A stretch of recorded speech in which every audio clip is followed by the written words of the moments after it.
নমস্কার, আপনাদের আমার বাংলা তন্ত্রমন্ত্র কি জগৎ ইউটিউব চ্যানেল এবং ফেসবুক অ্যাস্ট্রোলজার পেজে স্বাগত। আজকে আমি আলোচনা করব মঙ্গল একাদশভাবে থাকলে পরে কোনো জাতক বা জাতিকা কী ফল পায় সেই সম্পর্কে বিস্তারিত আলোচনা। এই আলোচনা করার আগে আপনাদের কাছে আমার অনুরোধ, আপনাদের যদি আমার চ্যানেলটি ভালো লেগে থাকে তাহলে আপনারা অবশ্যই চ্যানেলটিকে সাবস্ক্রাইব করবেন এবং ফেসবুক অ্যাস্ট্রোলজার পেজে অবশ্যই লাইক, কমেন্ট, শেয়ার করবেন। তো আসুন আজকে আলোচনা করছি মঙ্গল একাদশভাবে থাকলে পরে কি হয়। মঙ্গল যদি একাদশে থাকে তাহলে জাতকের আকাঙ্ক্ষা অপরিমিতভাবে উচ্চতর হতে পারে।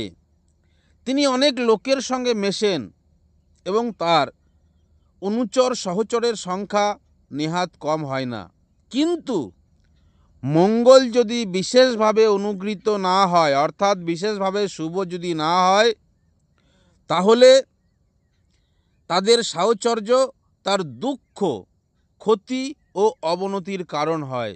অর্থাৎ সে যাদের সঙ্গে মিশছে তাদের দ্বারা ক্ষতি, দুঃখ এবং অবনতি হয়।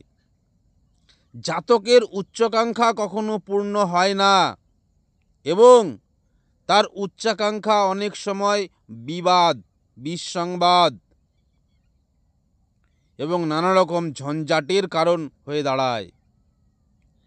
সন্তানের ব্যাপারেও জাতকের নানা রকম অশান্তি আসে এবং পুত্র কন্যার বিবাহের ব্যাপারে বা জামাতা পুত্রবধূর জন্য তাকে অনেক মনোকষ্ট পেতে হয়। মঙ্গল একাদশে থাকলে জাতকের প্রকৃত বন্ধু খুবই কম হবে এবং তার পরিচিত ব্যক্তির সঙ্গে ঘনিষ্ঠতা অনেক সময় শত্রুতায় পরিণত হয়।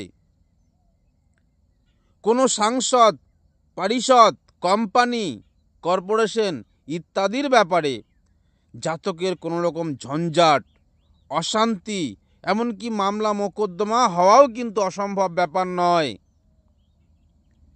এই একাদশস্থ মঙ্গল যদি পীড়িত হয় তাহলে জাতকের কোনো বন্ধু তার ঘোর শত্রু হয়ে ওঠে এবং জাতককে নানা রকম উৎপীড়িত ও ক্ষতিগ্রস্ত করে। কোনো কোম্পানি, কোনো কর্পোরেশন বা কোনো অ্যাসোসিয়েশনের সংস্পর্শে তার রাজদ্বারে অভিযুক্ত হওয়ার আশঙ্কা আছে। তার বন্ধু বান্ধবের জন্য বিশেষ ঝঞ্ঝাট, অশান্তি ও আর্থিক ক্ষতি হতে পারে। রাহু, প্রজাপতি বা বরুণের দ্বারা যদি পীড়িত হয় তাহলে বন্ধুর বিশ্বাসঘাতকতায় জাতক বিশেষ বিপন্ন হতে হয়। এই একাদশস্থ মঙ্গল যদি শুভ হয় তাহলে সাহস ও উৎসাহের দ্বারা জাতক নিজের উচ্চাকাঙ্ক্ষা নিজেই পূরণ করে। ব্যবসা বাণিজ্য অথবা কোনো কোম্পানি বা অ্যাসোসিয়েশনের সংস্রবে জাতক যথেষ্ট লাভবান হয়।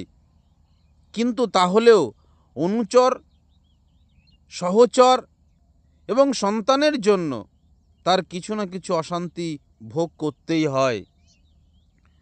তো আজকে আমি আলোচনা করলাম মঙ্গল একাদশে থাকলে কি ফল পাওয়া যায়। আপনাদের যদি আমার চ্যানেলটি ভালো লেগে থাকে তাহলে আপনারা অবশ্যই চ্যানেলটিকে সাবস্ক্রাইব করবেন এবং আরও নতুন নতুন ভিডিও দেখার জন্য অবশ্যই বেল আইকনটি ক্লিক করবেন। আর ফেসবুক অ্যাস্ট্রোলজার পেজে অবশ্যই লাইক, কমেন্ট, শেয়ার করবেন। আজ এই পর্যন্ত, নমস্কার।